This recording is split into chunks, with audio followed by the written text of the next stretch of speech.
Welcome to the Everything is a Primary Source podcast, where we use popular culture to learn about history. It was this week in 1917 that the United States entered World War I, so what better time than now to dissect the song that is forever attached to America's involvement in the Great War. Johnny, get your gun, get your gun, get your gun. Take it on the run, on the run, on the run. Hear them calling you and me. I am fortunate to be here with Anne and at the Nashville Conference for the National Council for the Social Studies. You're from Florida? I am, yes. Florida is a pretty big state. Which part of Florida are we talking? I'm from the west coast of Florida, the Lehigh Acres area, Fort Myers. Okay. About halfway between Tampa and Miami. All right. And is that the part of Florida that's really known for lots of big thunderstorms, lots of lightning? Or is that more pretty much specific all Tampa? of Florida is a lot of thunder I've been there and for a lightning. thunderstorm. It can be, whoa, that's a different kind. Our unfortunate legacy right now is that we get hit pretty awfully by hurricanes that start with I. Irma, Ian, Idalia. So once if you it's get to got that part an of the I, alphabet, you're like, oh. we're done. Yeah. School's canceled, just stock up on water and toilet paper and hope for the best. Are you a Florida native? I am not. I actually was born in New Jersey. Okay. But I've been down in Florida long enough to consider myself a Floridian. Yeah. I think that's one of those states where it doesn't take long to become a native, right? Like a lot of transplants. So it takes you a little while to get used to the weather, the bugs, the constant humidity. Yeah. And like living up north, you see the leaves change. You know that autumn has hit Florida when you see the license plates change. That's a good way of putting it. So you decided, you tell me that in your classroom you like to use, when teaching World War I, a great example of pop culture. And, in that 1910s era, that's kind of like the, speaking of storms, that's the calm before the storm of mass media. The 1920s is really when it hit, but it was already starting to churn up with music. And so you said the song by George, is it M. Cohan, right? Yes, George M. Cohan. And it's Over There. Mm-hmm. And I think most people have at least heard it because it tends to be placed into media pretty consistently over the last 100 years. They'll put it into commercials, or I remember the first time I ever heard it being sung was in the movie The Babe with John Goodman, because Yes. when he gets traded to the Yankees, the Yanks are coming, and they start doing that. But I thought this question would be good, of why did they make it? Well, before I answer that question, it's like looking at the idea that everything is a primary source. One of the things that I try to do in my class, since I do have the privilege of teaching U.S. history, is when I'm able to play a song or show images from the time period we're looking at, I use those to really sort of flesh out the kids' understanding of it. So like when we're doing our opening question for the day to get them sort of in the mindset of history, if I can, I'll play music of the time period. Yeah. And since we're doing World War I currently, I wanted to play them the 1917 Nora Bayes recording of Over There. And the big question of why did Cohan write the song? Well, it's George M. Cohan. If there's a tiny little speck of patriotism in any of the songs, it's probably going to be Cohan related somehow. Yeah. But I think the reason that he wrote it is honestly to get America on board with the war effort, since we had been neutral for so long. We had been so anti-Great War for so long. I mean, if you look at Wilson, the election of 1916, he went with the idea of he kept us out of the war. Yeah. Something had to happen to keep people supportive of it. So past the Lusitania, past all of the notes and boats that brought us into the war, something had to be done that the soldiers could use to sort of give them hope, to inspire them. Something had to be given to the civilians to sing, to show in support of the soldiers, and something had to happen to bring those two groups together. The serving soldiers, those who are going, and those, the families and friends that they're leaving behind. And I really think the song Over There is one of those instances where a song, a simple song that could be used as a cadence or almost like a patriotic hymn, really brought those groups together at a time where America needed to be brought together a lot. Yeah, no, I think, thank you so much. I'm glad we're talking about this with a history teacher, because this is exactly, you're describing of like immersing your students into the time period. It's almost like, compared to like to the Google Maps, like you can put the guy right into the map and look around you. And so the more music, media, everything that you have, it makes it that much easier to learn the era. Speaking of music and wars, it seems like, I mean, since the beginning of the United States, there's been that relationship of messaging through music to the population. I think about the Civil War. The Battle Hymn of the Republic tends to get the attention in the modern era as being like the song, but it was more Battle Cry of Freedom. That seemed to be the one, and the fact that it was adopted, a version of it for both sides of the conflict, really says it there. I would say by 1916, 1917, the disunion of the country was still haunting it, that Reconstruction really hadn't fully completed. And the Spanish-American War had its own aspects of it. They put a former Union general and a Confederate general at the command of that army to invade Cuba. The music, the imagery was trying to go forward with that idea of unity. And then, so, they're not going to give up on that with 1917 either. It's referring to all of these guys as Yanks. Because here we are in Nashville. And I know you're in Florida, but you're from New Jersey, so Still in the South also. So. we're Yankees just by being from the North. But when you get to the North, Yankee means specifically New Englanders. Not the New York team, but a Yankee person is we don't talk specifically about that. New England. But outside of the country, any American is considered a Yankee. So you just go up to Canada, they're like, "Hey, Yank," if you're from Texas, you're a Yank. And it's like that song. I wonder if that song kind of marks the beginning of that usage of the term. The Yanks are coming, to try to. Because it was made, the audience was everybody. It wasn't just the Northeast. That the Yanks are coming, the Yanks are coming, the drums, drums, drumming everywhere. So prepare, say a prayer, send the word to beware. We'll be over, we're coming over, and we won't come back till it's over there. Do you think there's anything to that way of thinking, that this was, it was just part of the culture to any chance you could get, continue to beat the drum of we need to be one country? Well, going back to some of the things that you said, I really think that music has been a very valid medium in wartime. You're right. Like even since the American Revolution, Yankee Doodle, for example. Which is referenced in this song. Exactly. With the Civil War, you have those anthems on both sides. You do have the Battle Hymn of the Republic. You do have Battle Cry of Freedom. But on the other side, you have like the Bonnie Blue. Yeah. You have When Johnny Comes Marching Home Again. You have Dixie. That disunion.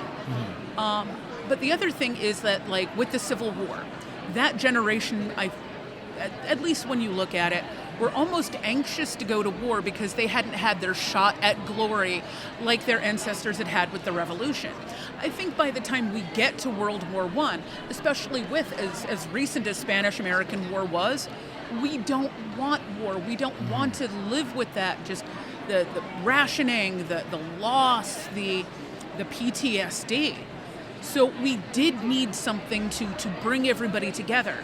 And if you even look at literacy rates, not everybody's going to be literate. Not everybody's going to read a pamphlet. Not everybody's going to read a book or a poster, but everybody can understand music. And so, like, when you get to World War I, when you get to Over There, it's a valid idea that all Americans become Yanks because of that song. But I think it's also the idea of bringing the country together after the war under the Union flag. Right. Aren't we sort of all Yanks anyway as a result of that? Would that terminology have been different had the South won? Right. So yes, bring everybody back together under that one flag and make everybody Yanks. And now, even that term, every American is a Yank, brings that idea of unity together, much like use of that song was, I think, partially intended to bring everyone together. And so by Europe breaking apart, maybe World War I and the music stemming from that conflict was a way to bring America together under one flag, one union, one ideology. Not to mention the immigrant population that was swelling by 1917, and that being involved in a war effort, either by being a soldier or supporting, like you said at the start of this, as being a baptism to become a American citizen. You know, and being able to say, I had a part in getting us, you know, being part of the United States. You look at like the posters, you know, from that time period, recruitment posters from World War I. I can think of two right now. One of them is showing immigrants arriving in New York Harbor, and it's for raising war bonds. And it says, "Remember that thrill of liberty, you know, when you first got here. Consider that when you are buying bonds to support this conflict against your cousins in Europe." And then another one which shows a black grandfather and his grandson, like a young man, and he has his arm around him, and he's showing him like this big field with the sun rising, and on one side is an African American trooper, and on the other side is Abraham Lincoln. And it's, the message is very clear. There's not a lot of words on that one. Again, because what you're saying about literacy rates and things, but it's getting across the idea of through military service, you become an American. You become a comrade of the other soldiers. And military duty does have that possibility of overcoming race and ethnic barriers. That if you are brothers in arms in the trenches of Europe, Maybe not in Wilson's army, but right, that was a segregated army. Yeah, but just wearing the uniform of the United States, even if you're not serving with white troops. I mean, the bonus army in the 30s demonstrated that because, and I just paraphrased a historian who was talking about the bonus army a moment ago, where he said in those camps that the bonus army made that white troops and you know, white veterans and black veterans getting along just fine. And it was just like, that's because they both had, even if they served separately from each other, they had similar experiences. And then the post-war experiences were also very similar in that they had trouble finding work right away, and you know, when the Depression came, they suffered similarly, and that's why they were all there.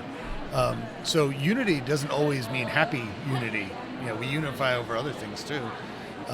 But Cohan's song, just to go back to the root of this conversation, do you think that from him, was it like a sense of patriotism and national pride, or was it, hey, I can make some money out of this? Because there's a music industry by that point. Oh, absolutely. I mean, specifically George M. Cohan.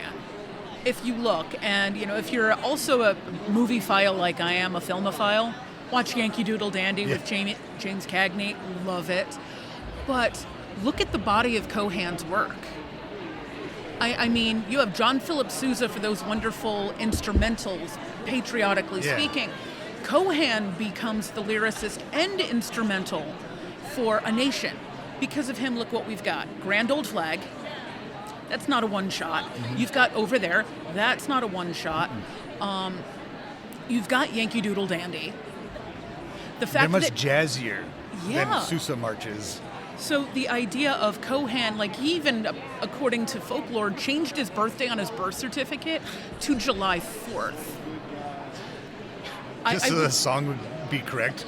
Born on the 4th of July. Exactly. So I think if you take the body of his work, I would say, yeah, there's a money-making aspect to it, but I think that money-making aspect is secondary to his love of his country and what to him it not only did represent, but could represent if you were able to bring people together in a way that would make good things happen.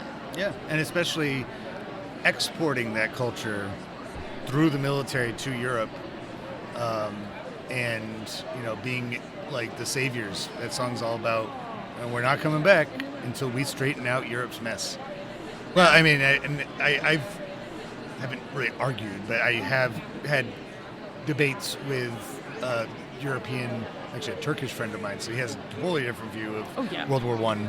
But I've said that, like, the United States is the one that ended World War. He's like, I don't know about that. I'm like, no, they did, because the Germans didn't have an Eastern Front anymore. They were able to put all, it was looking bad for the Allies. Zimmerman telegram didn't quite work out like we thought. Yeah, they kind of stepped in that one. But the reason why it was such short for us is because we did show up. If we hadn't, who knows how much longer that war would have gone on for, and how much more. World War II tends to get a lot more of the attention as far as like decimated cities in its wake, but World War I had similar devastation too. It's just we tend to most images are just trenches, but cities were pulverized, by bombs and artillery going to and fro. And then you have the entire lost generation. I mean, that speaks to the historical importance of World War I. And within that speaking of the historical importance of World War I, you have to look at all of those aspects. You have to look at the posters, the patriotism posters. You have to look at the different food measures and fuel rationing measures. You have to look at the legislatures and all the different rules that are going through, and you have to look at the music to really understand what America is going through, which is totally new to all of us, and the methods that we're using to try to get through it, each in our own way, according to whatever function it is we can serve, be it actually in the trenches or at home, keeping the light on for those in the trenches, or doing what we can to support those that are over there. The industry needed to support it, alone. Exactly. We'll end on this, but I'm glad you brought up Lost Generation stuff, because I feel like that by the 20s, when a lot of people were disillusioned by the experience of war, like, what did we get out of this? Why did we fight that war? Why did we leave so many guys over there? Dead, and those who came back, so many of them were just deformed from, traumatized by it. What was it all for? That songs like this, I'm curious if people in that generation kind of didn't want anything to do with Over There and Yankee Doodle Dandy and all that pre-war jingoistic, stuff, because they're like, yeah, look at where it got me. I'm not so happy about this. Well, how would more modern veterans think about some more patriotic songs of today? I think it really is on a case-by-case basis, but if you look at the devastation, both physical and mental, of our troops in World War I can very easily see why songs like Over There, like let's just say the Cohan catalog, would not have been popular for that generation, because they lived it and they realized it was not sugar and rainbows and, happy unicorns. But I think also... I like that song of his, too. Sugar, Rainbow, Happy Unicorns. Well, what can I say? It ended up on the floor of It's a forgotten favorite. It's a deep cut. But I think what songs like that can teach us today is that the need to really explore that further in a way that wouldn't have been possible back then, because of the people living through it and not wanting to talk about it, like Vietnam vets. So I personally love using songs like Over There and Yankee Doodle Dandy, Grand Old Flag, only because it gives us that small glimpse into how people thought, and then we can use other musical pieces later on, like just pretty much anything from the Roaring 20s, to look at how people reacted to the entire post-war situation. This has been a wonderful conversation. I'm glad I reached out to you and we had that exchange on our way here, and thank you so much for coming by the the table, and I'm glad to be here. Thank you so much. have a great rest of the conference. Everything is a Primary Source is building a digital archive, and you can get involved. Perhaps you would like to add to this conversation, or start a new one about history through pop culture. Go to everything-history.com to learn about the Everything is a Primary Source project and how you can take part in this exciting, new, open-source educational resource.